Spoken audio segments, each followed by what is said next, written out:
नमस्कार मित्रांनो. माणूस जराही न ऐकणारा, न थांबणारा, जराही न विचार करणारा आणि पुढे येणारी संकटाची पर्वा न करणारा असा माणूस आहे. आता तुम्हाला मी एक छोटीशी गोष्ट सांगते. एक माणूस एका ठिकाणी मोकळ्या जागी बसला होता आणि त्याच्या डोक्यात अनेक विचार येऊ लागले. ते विचार काय आहेत आणि का आले आणि काय होते मला वाटतं हे कुणी सांगू शकत नाही, कारण हे विचार त्यालाच पडले होते. आणि ते विचार आणि त्याला ते येणारे प्रश्न मला वाटतं त्या देवालाच माहीत आहे आणि असावा.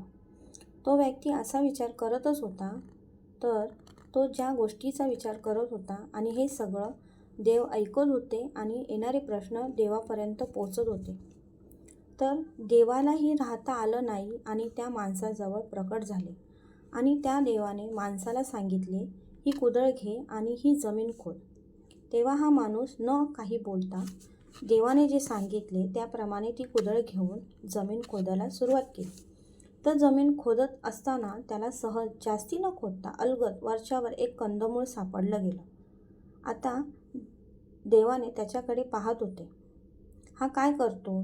तर तो माणूस कंदमूळ बाजूला ठेवून तो परत त्या दिशेने जमीन खोदू लागला. तर देव म्हणाले, अरे माणसा, थांब. जे काही भेटलं आहे तेच योग्य आहे. अजून तू काय खोदत आहे? जे काही भेटलं ते अपेक्षित आहे. मग तू परत का खोदत आहे? जे खोदलं ते कंदमूळ आहे आणि ते तुला सापडलं आहे आणि ते जास्त मेहनत न करता अलगद भेटलं गेलं आहे. तर हे कंदमूळ खाऊन जे तुझ्या शरीरासाठी जो रक्त, त्या रक्ताचा थेंब बनणार आहे, त्या थेंबापासून तुझ्या शरीराला, तुझ्या देहाला एक ऊर्जा प्राप्त होणार आहे आणि तेच गरजेचं आहे तुझं शरीर चालवण्यासाठी.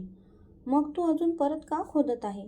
जर अजून खोदलं गेलं, तुला माहिती आहे का त्यातून काय प्राप्त होणार आहे? महादुःख, महादुःखांची प्राप्ती आणि येणारे महारोग. ते तुला हवं आहे का? तर असं देव बोलून तिथून निघून गेले. तर माणसाला असं वाटलं, आता देव निघून गेले, आता इथे कोणीच नाही आहे. तर माणूस परत कुदळ घेऊन ती जमीन खोदू लागला. असा हा मूर्ख माणूस. तर मला वाटतं ही अशी मूर्खता कुठेतरी थांबली गेली पाहिजे आणि शहाण्यांसारखे विचार आले गेले पाहिजे आणि अपेक्षापेक्षा जास्त खोदणं हे कुठेतरी थांबलं गेलं पाहिजे.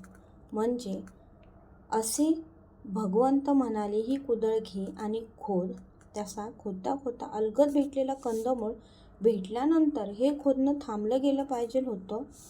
पण खोदणं थांबवेल असा माणूस नाही आणि त्याच्या डोक्यात विचित्र येणारी कल्पना ही थांबत नाही आहे. म्हणून ह्याचे येणारे परिणाम सगळ्यांना भारी आणि जड जाणारे आहेत.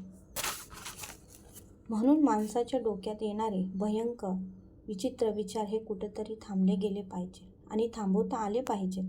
जरी भगवंत तिथून निघून गेले असतील तरी भगवंत आपल्याला पाहत आहे. धन्यवाद.